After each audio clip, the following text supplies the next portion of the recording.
Assalamualaikum warahmatullahi wabarakatuh. Berjumpa lagi bersama saya Wahyu. Dan apa kabar buat teman-teman? Semoga teman-teman dalam keadaan baik dan juga sehat.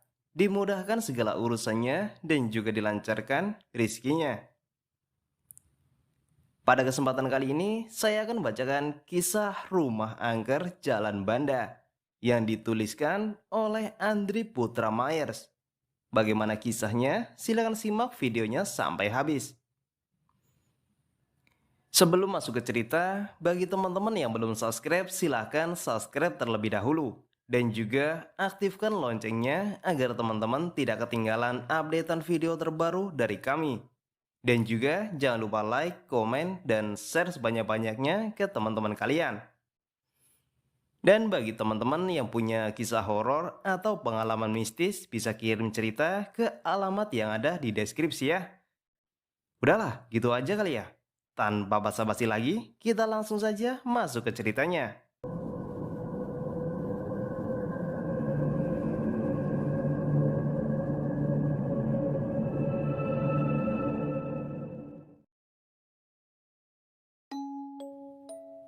Perkenalkan, namaku Andri Putra Mayas. Usiaku 20 tahun. Berasal dari Jakarta Barat dan kini sedang menempuh pendidikan di salah satu universitas negeri di Jawa Timur. Di sini aku akan berbagi pengalaman horor yang aku alami. Pagi itu berjalan seperti hari biasa. Cuman saat itu sendal yang aku pakai sehari-hari sudah saatnya untuk diganti.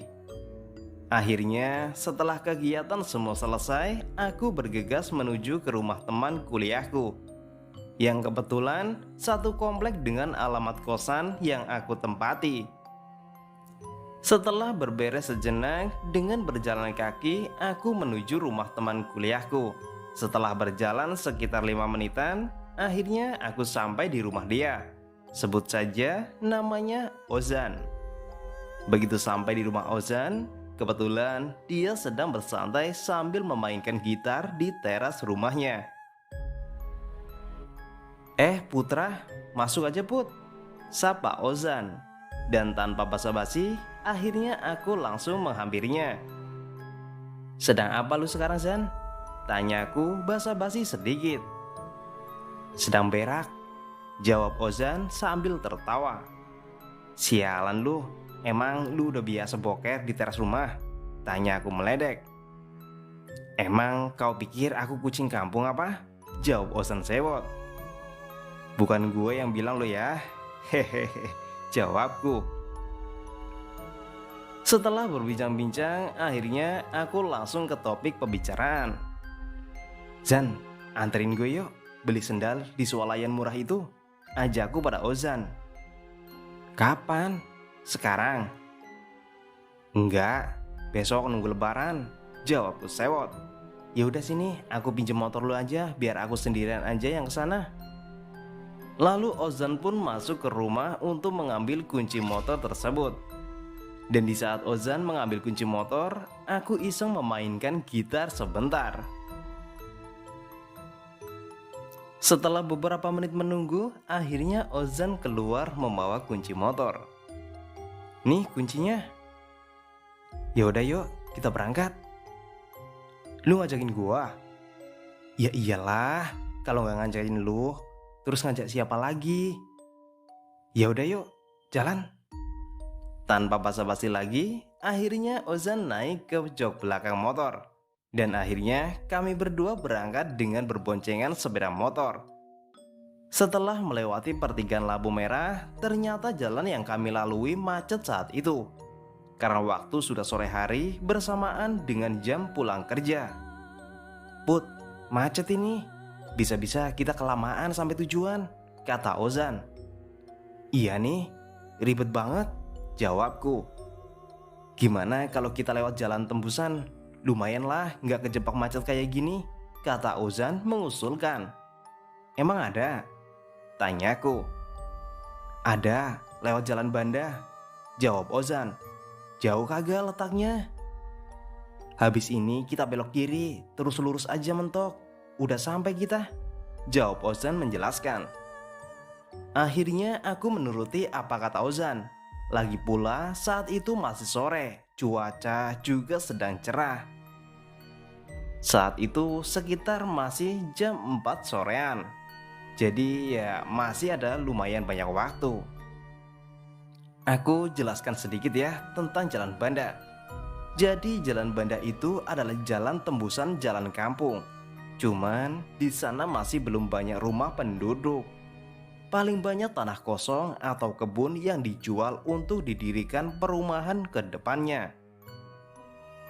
Oke, lanjut ke cerita. Setelah urusan selesai membeli barang yang dibutuhkan, kini saatnya pulang dan aku tanya lagi ke Ozan.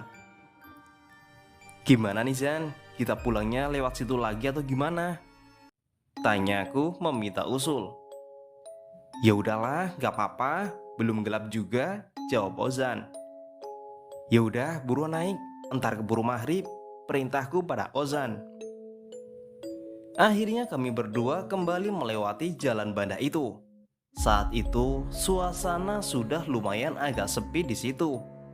Karena sudah jam 5 sore, tapi cuaca masih cerah. Pas masuk sekitar setengah perjalanan, aku melirik ada sebuah rumah yang lumayan mewah dan besar. Berdiri di tengah-tengah sawah. Kanan kiri rumah tersebut adalah sawah yang ditanami padi. Saat itu aku bergumam dalam hati. Buset deh, ini rumah gede bener ya. Pasti yang punya orang tajir melintir di daerah sini. Halamannya juga luas, gumamku dalam hati. Setelah itu aku bertanya pada Ozan. Zan, lu tahu rumah yang barusan kita lewatin gak? Tanyaku. Rumah yang mana Put? Tanya Ozan balik. Itu rumah gedong barusan. Oh, rumah itu. Kenapa emangnya Put? Tanya Ozan lagi. Kagak apa-apa sih. Cuman pas kita berangkat tadi, gua kagak lihat tuh rumah. Jawabku. Ya wis lah, nanti saja tak jelasin. Jawab Ozan. Oke, siap. Zan, ntar kita mampir ya ke warteg langganan kita. Ajakku pada Ozan. Ya ndak apa-apa. Kebetulan cacing dalam perutku juga. Ya nggak apa-apa. Kebetulan cacing dalam perutku juga sudah mulai demo nih, minta jatah. Jawab Ozan sambil tertawa kecil. Selama dalam perjalanan, kami selalu ngobrol sambil bergurau. Dengan tujuan biar tidak tegang. Jadi perjalanan tidak terasa garing, tahu-tahu sudah sampai tujuan.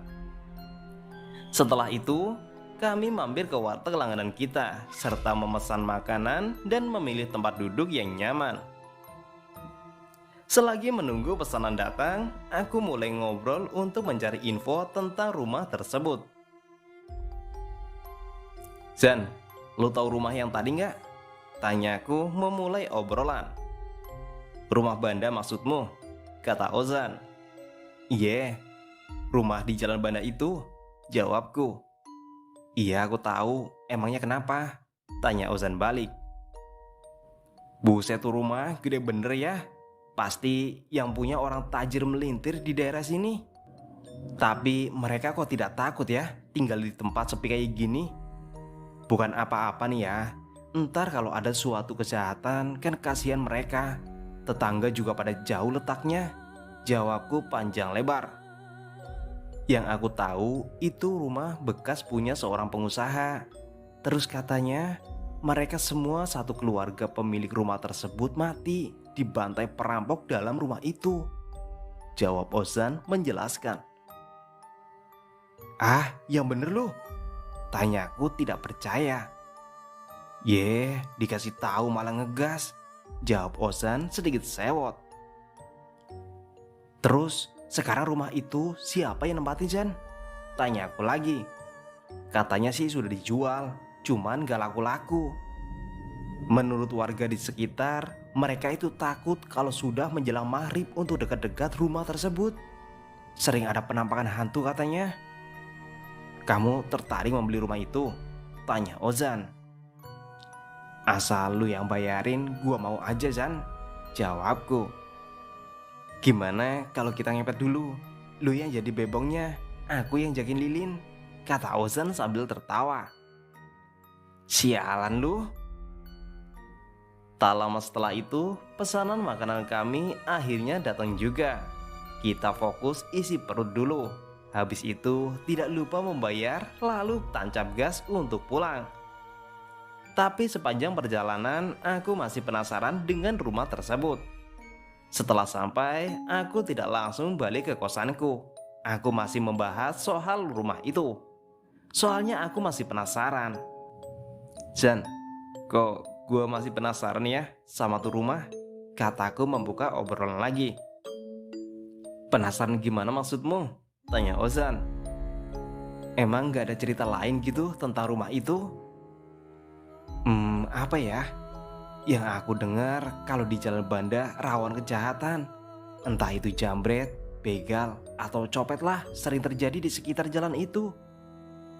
Tapi kalau rumah itu, kata orang sekitar, penjahat saja nggak berani masuk ke dalam rumah tersebut. Palingan mereka beroperasi cuma di sekitar jalan itu saja, nggak sampai masuk ke dalam rumah itu. Jawab Ozan menjelaskan. Gitu ya, tapi pas kita lewat tadi, aku kirain rumah itu masih ada penghuninya. Soalnya bangunannya itu masih terawat gitu, jawabku. Iya, teman-temanmu yang menghuninya, jawab Ozan meledek. Serius? Cuma bangunannya itu kayak masih utuh gitu, jawabku tak mau kalah. Ozan, lu mau kagak nemenin gua lagi? Tanyaku pada Ozan. Kemana lagi? Ya ke rumah itu lagi untuk memastikan, jawabku.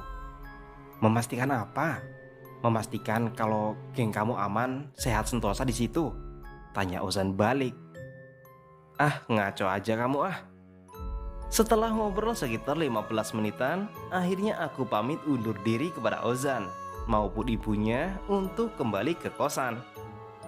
Dalam perjalanan pulang ke kosan, aku masih penasaran dengan rumah itu.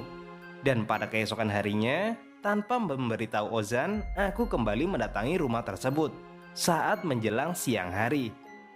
Dengan menaiki angkutan umum ambil jurusan Jalan Banda. Begitu sampai ke area rumah tersebut, awalnya aku ingin masuk ke dalam area rumah tersebut, tapi pintu gerbang sudah dalam keadaan digembok. Dan mana di sekeliling rumah itu dipagari oleh tembok yang lumayan tinggi. Jadi tidak ada akses untuk masuk. Cuman bisa merekam dari luar rumah saja saat itu. Dengan rasa kecewa, akhirnya aku kembali pulang. Tapi aku tidak menyerah begitu saja. Rasa penasaranku mengalahkan segalanya. Aku berpikir keras bagaimana caranya agar aku bisa kembali ke sana dan bisa masuk ke dalam rumah itu.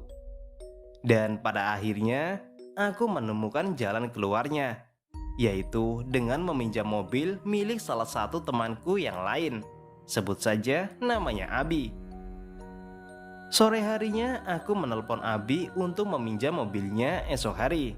Keesokan sorenya dengan menaiki ojek online, aku berangkat ke rumah Abi. Sesampainya di rumah Abi, aku menjelaskan kalau aku ingin meminjam mobilnya malam ini. Kebetulan Abi saat itu malas untuk keluar. Otomatis mobilnya nganggur. Pas aku mau mengajak dia malah menolak seperti Ozan. Bi, lu mau kagak nemenin gua? Kemana Put? Ke rumah Banda nanti. Gila kamu, ngapain kamu kesana malam-malam? Mau cari pesugihan? Sembarang aja lu ngomong. Gue cuma ingin tahu aja aktivitas supranatural di rumah itu. Gila kamu ya, aku gak mau ikut-ikutan ah, tolak Abi. Gimana Bi, boleh nggak gue pinjem mobil lu malam ini? Tanyaku pada si empunya mobil. Gimana ya Put ya? Jawab Abi mempertimbangkan. Ya sudah, kalau nggak boleh nggak apa-apa kok, gue nggak maksa, jawabku sambil sedikit berharap. Ya udah deh, nggak apa-apa, tapi besok balikin dalam keadaan utuh ya, tanpa kurang sedikit pun. Ya syukur-syukur kalau lebih, jawab Abi mulai luluh. Bener nih, boleh. Iya, ini kuncinya. Tapi ingat pesanku barusan. Makasih ya, Bi. Kamu baik banget deh hari ini. Jawabku sedikit genit. Udah deh, gak usah lebay. Awas ya kalau mobilku kembali dalam keadaan lecet. Ancam Abi. Siap bosku, aku akan jagain mobilnya dengan segenap jiwa dan raga. Jawabku sambil menyambar kunci mobil. Akhirnya saat itu aku segera berpamitan kepada Abi untuk segera meluncur. Dengan tekad yang bulat, aku meluncur ke rumah jalan Banda itu.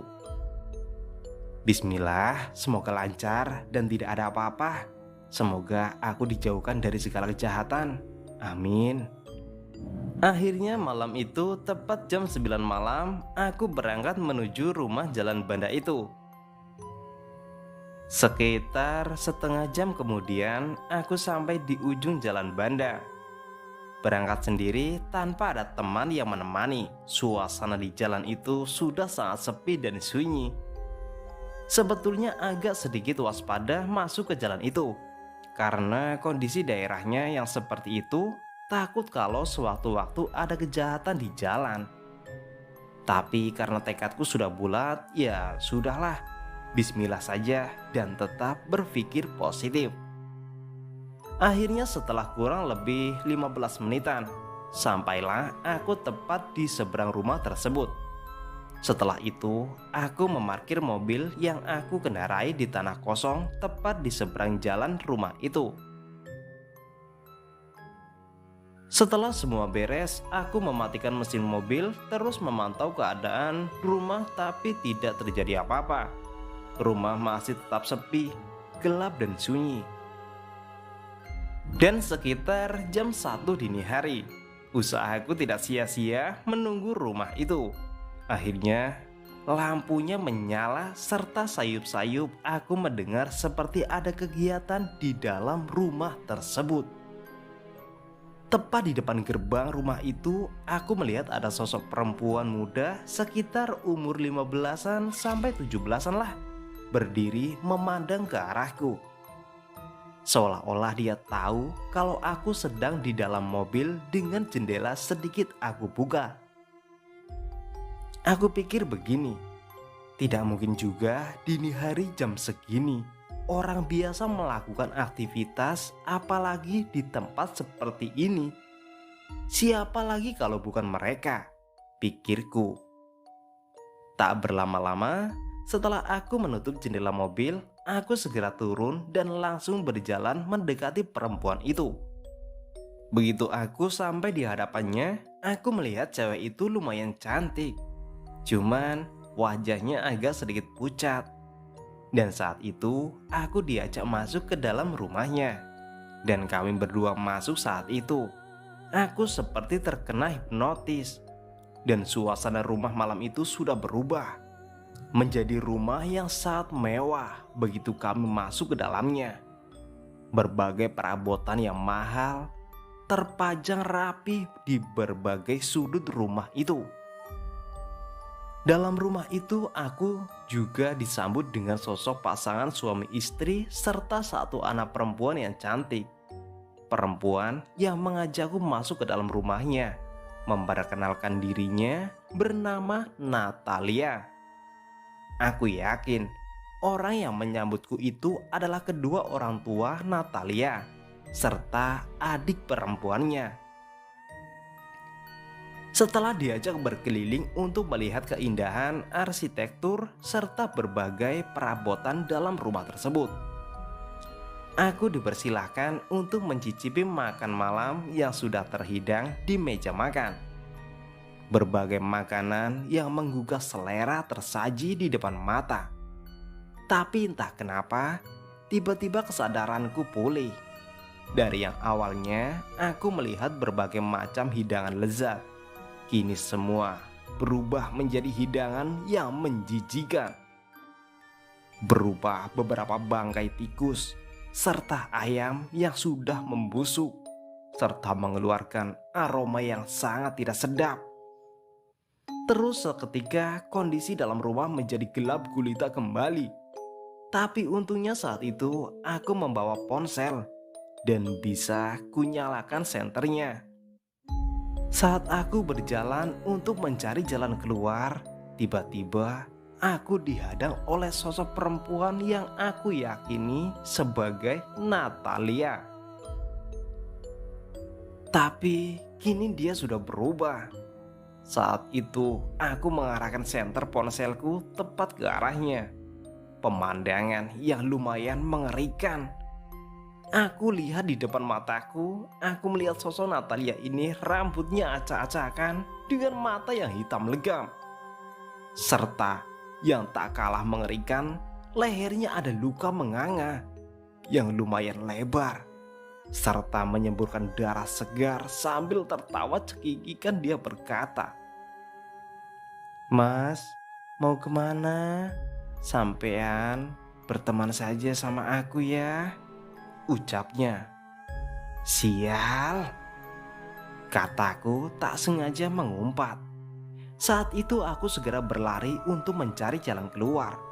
Di tengah pelarianku, tepat di dekat tangga, aku kembali dihadang oleh sosok anak perempuan kecil yang aku yakini sebagai adik perempuan Natalia. "Mas, gendong," ucapnya sambil menuruni tangga. Tapi dia tidak berjalan, melainkan melayang, kakinya tak nampak ke tanah. Dan apa yang aku lihat sama buruknya dengan keadaan sang kakak Natalia. Kondisi adik Natalia ini ususnya terburai. Saat itu, aku langsung menghindar untuk mencari jalan keluar kembali. Begitu sampai di area ruang makan, aku melihat dua sosok yang sedang duduk berhadapan. Tapi kepalanya sudah hancur, tidak berbentuk lagi. Aku bahkan tidak tahu mana yang perempuan dan mana yang laki-laki. Mereka hanya diam sambil menatapku. Saat itu aku berburu dengan waktu sebelum Natalia dan adiknya berhasil menemukanku. Aku harus bisa keluar dari dalam rumah ini. Tapi sialnya semua pintu dalam keadaan terkunci. Serta jendela juga terpasang teralis besi. Bisa dibayangkan, saat itu pikiranku sudah buntu. Pokoknya aku ingin segera keluar dari rumah ini. Keringat sudah bercucuran saat itu pula. Aku kepikiran pintu dapur. Dengan segera, aku menuju dapur. Tapi lagi-lagi, aku harus menghadapi mereka sendiri. Karena untuk menuju pintu belakang yang ada di dapur, aku harus melewati ruang makan serta tangga menuju lantai 2, di mana mereka berkumpul bersama di sana. Dengan sisa tenaga dan keberanian yang terkumpul, aku bertekad untuk menghadapi mereka. Kuncinya yakin saja saat itu. Ternyata benar, mereka ada di sana semua. Dengan hanya berbekal ponsel, aku berjalan menuju dapur. Siapa tahu saja aku menemukan jalan keluar di sana. Meskipun harus melewati rintangan yang terjal. Saat melewati area ruang makan, aku melihat mereka sudah berkumpul di sana. Dua sosok yang kepalanya hancur melambaikan tangan padaku, berharap aku akan bergabung dengan mereka. Sedangkan Natalia berkata sambil menyeringai serta luka menganga di lehernya masih tetap terlihat. "Mas, silakan makan." Sedangkan sang adik dengan lahapnya menyantap bangkai yang ada di hadapannya. Serta usus di perutnya dibiarkan terburai sampai menyentuh tanah. Aku yang awalnya sok berani dengan melihat pemandangan itu yang secara nyata terpampang di depan mataku. Keberanianku saat itu mulai goyah juga. Dengan tekad yang kuat, serta kukumpulkan sisa keberanian yang masih ada.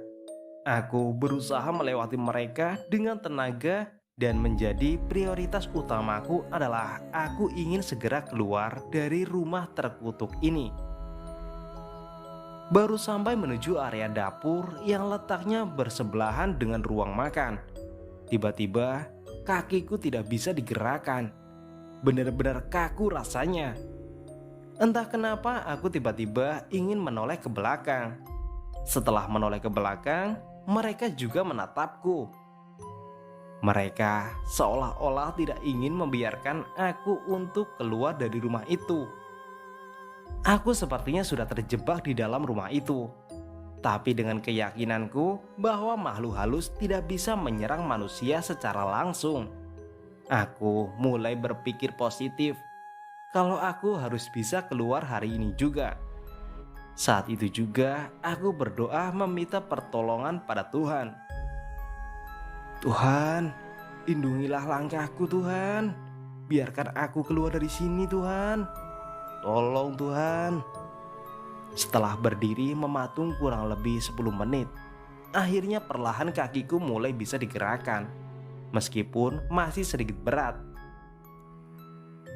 Dengan mengumpulkan sisa tenaga yang aku punya, aku berjalan tertatih menuju ruang dapur untuk mencari jalan keluar. Dengan susah payah aku mencari jalan keluar. Akhirnya aku menemukan pintu dapur yang bagian bawahnya sudah berlubang menuju taman belakang. Dan melalui lubang itulah aku akhirnya bisa keluar dari gangguan keluarga makhluk halus penunggu rumah tersebut. Sampai di luar rumah aku merasa bersyukur kepada Tuhan. Aku sudah bisa lolos dari gangguan para makhluk halus tersebut. Tapi perjuangan masih belum berakhir sampai di sini. Saat itu aku ingat kalau aku masih di luar rumah dan masih di area rumah serta belum sepenuhnya keluar dari pintu gerbang. Mungkin karena saat itu aku sudah merasa lelah serta konsentrasiku juga mulai pecah. Aku berjalan ke depan menuju pintu gerbang. Padahal di awal cerita sudah ditulis kalau pintu gerbang sudah dalam keadaan digembok.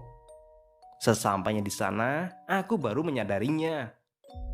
Sial, umpatku sambil menendang pintu gerbang. Setelah itu aku mengamati sisi sekitar sambil berjalan berkeliling, siapa tahu ada alat yang bisa digunakan untuk tempatku berpijak dan memanjat tembok yang mengelilingi bangunan itu. Ternyata tidak ada. Dengan terpaksa aku harus kembali ke belakang rumah menuju area taman belakang dengan harapan siapa tahu di sana aku bisa menemukan pijakan yang bisa untuk membantuku menaiki tembok. Baru beberapa kali melangkah, aku kembali diganggu oleh makhluk halus tepat di depanku. Aku melihat sosok tinggi besar, berbulu hitam legam dengan mata merah menyala dan mempunyai taring, serta lidah menjulur keluar dari bibirnya. Makhluk itu pun mengerang kepadaku seakan-akan ingin segera menerkamku. Astaga, makhluk apa lagi nih? Gumamku. Terpaksa, aku pun menghindari makhluk itu. Aku berlari ke arah sisi lain dari rumah itu. Meskipun makhluk itu tidak mengejar, akan tetapi makhluk halus itu tetap menggangguku dengan melempar batu kerikil. Aku pun mencoba tak menghiraukan lemparan kerikil itu. Aku terus berlari walaupun itu sangat melelahkan serta menguras banyak energiku.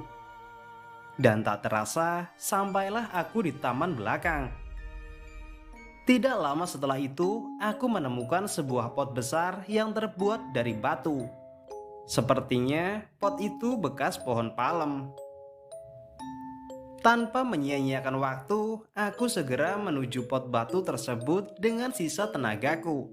Aku pun memijakkan kaki di pot itu dan berusaha memanjat tembok agar bisa cepat keluar dari rumah ini. Ternyata usahaku tidak sia-sia. Aku berhasil memanjat tembok dan segera terjun bebas dari atas tembok. Tubuhku pun berhasil mendarat di sawah yang masih dipenuhi lumpur basah. Ya, alhasil celana yang aku pakai dipenuhi oleh lumpur. Kakiku pun juga mengalami cedera. Setelah itu aku segera berdiri lalu berjalan dengan tertatih serta menahan rasa sakit di kakiku. Aku berusaha berjalan menuju mobilku. Setelah masuk ke dalam mobil, aku membuka celana panjangku dan menyetir dengan menggunakan kolor. Karena sudah terlalu lelah, aku memutuskan untuk tidak melanjutkan perjalanan menuju kosan. Aku beristirahat sejenak di tepi jalan raya, dekat masjid. Waktu menunjukkan pukul 3:30 pagi. Aku pun mencoba memikirkan kejadian yang barusan aku alami. Hampir 3 jam, aku terjebak di rumah kosong itu.